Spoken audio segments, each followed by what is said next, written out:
Hello students, welcome on our channel Pankaj Kumari mathematics. आज हम class 10 की एक्सरसाइज करेंगे 4.4 और क्वेश्चन नंबर 4 से स्टार्ट करेंगे। प्रीवियस वीडियो में हमने 1 2 3 क्वेश्चन को सोल्व किया हुआ है, आप मेरी प्रीवियस वीडियो को देख सकते हो। क्वेश्चन नंबर 4 है, is the following situation possible, if so determine their present age. If the sum of the ages of two friends is 20 years, 4 years ago the product of their ages. देखो अब यहाँ से हमें condition मिल जाएगी, फिर हम उसे इक्वेशन बना लेंगे। पर उससे पहले हमें ये पता होना चाहिए कि हमें सबसे पहले क्या करना होता है कि ये चेक करना होता है कि बी स्क्वायर माइनस 4ac क्या वो एग्जिस्ट करता है। एग्जिस्ट किस पे करेगा? वो जब ग्रेटर देन 0 होगा या फिर इक्वल टू 0 होगा, इन पे क्या करता है? एग्जिस्ट करता है। अगर बी स्क्वायर माइनस 4ac की वैल्यू हमारी लेस देन 0 हो जाएगी तो ये क्या होगा? Do not exist. ठीक है, तो सबसे पहले हम एक क्वाड्रेटिक इक्वेशन की फॉर्म ला के ये चेक करेंगे कि क्या B square minus 4ac exist करता है या नहीं। अदरवाइज फिर हम बोल देंगे कि ये कंडीशन के अकॉर्डिंग एग्जिस्ट नहीं करता है। चलो क्वेश्चन नंबर 4 स्टार्ट करते हैं।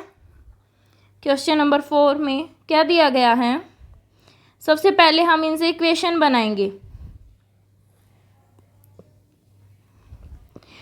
The sum of the ages of two friends is 20 years. अब बोल रहा है कि कोई दो फ्रेंड हैं, एक फ्रेंड ये है और एक ये है। अगर इनकी एज का सम करेंगे तो एज का सम क्या हो जाएगा? 20 ईयर्स। 4 ईयर्स अगो, आज से 4 साल पहले, पहले में तो नेगेटिव हो जाएगी value. Product of there edges years is, जब हम इन दोनों की में से 4 4 माइनस कर देते हैं और फिर प्रोडक्ट करते हैं तो हमें 48 मिल रहा है। तो इसने बोला है अगर ये कंडीशन एग्जिस्ट करती है तो फिर उसकी प्रेजेंट एज भी बतानी है कि कितनी है। तो देखो सबसे पहले हम लेट करेंगे, let the age of first friend. First friend की एज क्या हो जाएगी? एक्स ईयर्स हमने फर्स्ट फ्रेंड की एज मान ली। And the age of second friend, second friend की एज क्या हो जाएगी? फ्रेंड,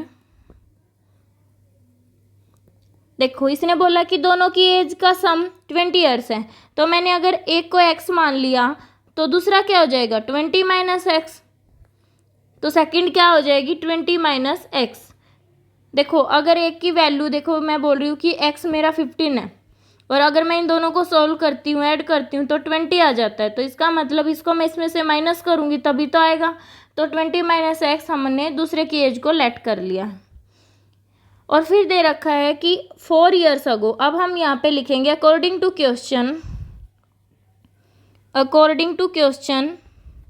अब हमें यहाँ से क्वाड्रेटिक इक्वेशन मिल जाएगी according to question 4 years ago. तो इसका मतलब हमें जो फर्स्ट फ्रेंड है उसकी एज में से भी 4 माइनस करने हैं, 4 माइनस कर लेते हैं। और सेकंड की में से भी 4 ईयर हम लेस कर लेते हैं, ये कर लिया हमने 4 ईयर लेस। आगे कह रहा है the product of their edges was 48 years. अभी अगर इनकी मल्टीप्लाई करेंगे तो क्या आ रहा है? 48। अब हम यहाँ पे चेक करते हैं। सबसे पहले क्वाड्रेटिक इक्वेशन बनाएंगे। ये हो जाएगा x माइनस 4 इंटू 20 में से अगर 4 जाएंगे तो 16 minus x is equal to 48। अब हम इसकी x की इन दोनों के साथ मल्टीप्लाई करेंगे तो 16x minus x square minus 64 plus 4x is equal to 48 minus x square. देखो 4x है, ये 16x है, प्लस 20x हो गया माइनस 64 इज इक्वल टू 48। अब ये 48 इस साइड आएगा तो नेगेटिव हो जाएगा, तो minus x square plus 20x minus 64 minus 48 is equal to 0। यहाँ से आ गया minus x square plus 20x minus, ये हो जाएगा 211 इज इक्वल टू 0। और हम इसे क्या लिख सकते हैं? नेगेटिव से नेगेटिव को उस साइड ले जाएंगे तो माइनस 20x हो जाएगा प्लस 112 इज इक्वल टू 0। हमने इसे नेगेटिव से मल्टीप्लाई कर दिया तो उस साइड भी कर देंगे, तो उसे कोई फ़र्क नहीं पड़ता, हम इस टर्म को ऐसे भी लिख सकते हैं। अब हमें यहाँ पे चेक करना है कि क्या बी स्क्वायर माइनस 4ac की वैल्यू इक्वल टू 0 है या लेस देन या ग्रेटर देन। तो यहाँ से हमारा a आ गया 1, b है हमारा -20, c है -112। अब हम यहाँ पे बी स्क्वायर माइनस 4ac की वैल्यू पुट करेंगे। -20 का स्क्वायर -4 इंटू ए हमारा 1 है और सी 112 है। ये आ गया हमारा 400 माइनस 112 को हम 4 से करेंगे तो 84448, यहाँ पे आ गया -48। अब देखो जो बी स्क्वायर माइनस 4ac है इसकी वैल्यू देखो नेगेटिव में आ रही है, लेस देन 0 है, तो हमें पता है ये क्या करेंगे, डू नॉट एग्जिस्ट ही नहीं करेगी ये वैल्यू। जो क्वाड्रेटिक इक्वेशन की वैल्यू है ये जो है नेगेटिव में है, तो हमें पता है इसके रूट जो होंगे जो एग्जिस्ट नहीं करेंगे, और रूट से हमें क्या मिलती, उसकी एज मिलती। तो हम यहाँ पे लिखेंगे नो, इसने पूछ रखा था ना कि is the following situation possible, तो हम लिखेंगे no this situation is not possible. ठीक है, इस क्वेश्चन में हमें ये पता लग गया कि जो बी स्क्वायर माइनस 4ac है वो नेगेटिव है, तो नेगेटिव है तो एग्जिस्ट ही नहीं करेगा, तो जो ये प्रेजेंट एज है हम नहीं फाइंड आउट करेंगे क्योंकि एग्जिस्ट नहीं कर रही अकॉर्डिंग टू क्वेश्चन। इसका आंसर हो जाएगा no this situation is not possible. अब हम नेक्स्ट क्वेश्चन करते हैं, question number 5। Is it possible to design a rectangular park of parameter. अब देखो एक रेक्टेंगुलर पार्क दे रखा है, उसका पैरामीटर गिवन है और एरिया गिवन है। इफ सो फाइंड, अब हमें इसे लेंथ और ब्रेथ निकालनी है। अगर ये एग्जिस्ट करता है तो इसका मतलब सबसे पहले हमें क्वाड्रेटिक इक्वेशन बनानी होगी। पहले हम एक रेक्टेंगुलर फील्ड बना लेते हैं। ये हमने रेक्टेंगल बना लिया है और हमने लेट कर लिया कि जो लेंथ है रेक्टेंगल की वो एल है, ये एल है और ये बी है। ठीक है, अब इसने पेरीमीटर दे रखा है एंड वी नो दैट, हमें पता है पेरीमीटर क्या होता है रेक्टेंगल का। Perimeter of rectangle is equal to 2 into L plus B होता है। और एरिया ऑफ रेक्टेंगल क्या होता है, एरिया ऑफ रेक्टेंगल ये क्या होता है, एल इंटू बी। हमें ये पता है कि पेरीमीटर का फॉर्मूला तो ये होता है, रेक्टेंगल का एरिया निकालेंगे तब फॉर्मूला ये होता है। ये तो हमारा बेसिक फॉर्मूला होता है। अब देखो इसने क्या गिवन किया है, दिया है कि पेरीमीटर क्या है हमारा 80 मीटर है। पेरीमीटर हमारा 80 मीटर है, जो ये है ये हमारा 80 मीटर है और एरिया क्या है हमारा 400 मीटर स्क्वायर है। अब हम यहाँ पे वैल्यू लिख लेंगे 2 इंटू एल प्लस बी क्या है हमारा 80 है और एल बी क्या है हमारा 400 मीटर स्क्वायर। अब हम यहाँ से क्वाड्रेटिक इक्वेशन बनाएंगे। देखो इसे थोड़ा सा सिंप्लीफाई करेंगे तो ये हो जाएगा, 2 से डिवाइड कर देते हैं, both side dividing by 2 both side, तो क्या हो जाएगा L plus B is equal to 40। ये हमारे पास एक इक्वेशन तो ये आ गई। और यहाँ से अगर मैं सब्स्टिट्यूशन मेथड को इसमें यूज करेंगे तो जो एल की वैल्यू है वो आ जाएगी 400 अपॉन बी। अब इस वैल्यू को हम इस इक्वेशन में पुट करेंगे तो 400 बाय बी हमारे एल की वैल्यू है और बी को एज इट इज़ रखेंगे, इज इक्वल टू 40 है। अब हम इसे सोल्व करेंगे, एलसीएम लेते हैं बी का, तो 400 प्लस बी स्क्वायर हो जाएगा और बी साइड आ जाएगा तो 40b और ये हो जाएगा B square minus 40b plus 400 is equal to 0।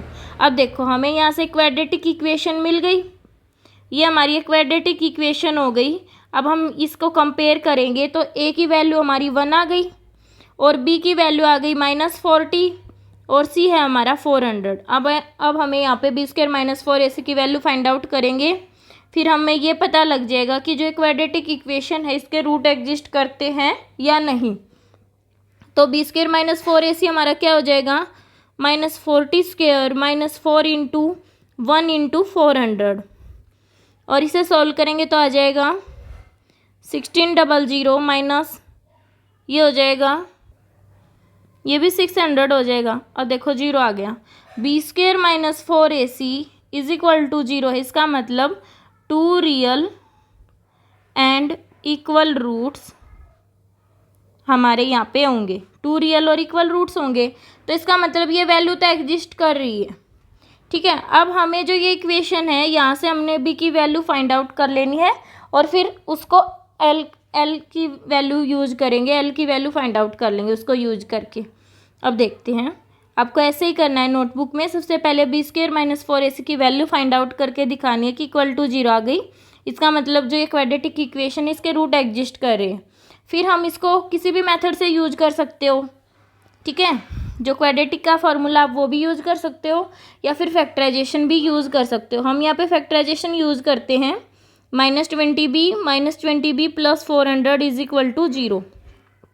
हमने यहाँ पे फैक्टर किए हैं -40 के, कि अगर हम सम करेंगे तो हमें -40 मिल जाएगा, और अगर हम इन दोनों टर्म की मल्टीप्लाई करेंगे तो हमें AC मिल जाएगा। ये आपको मैंने प्रीवियस वीडियो में बहुत अच्छे से बताया हुआ है।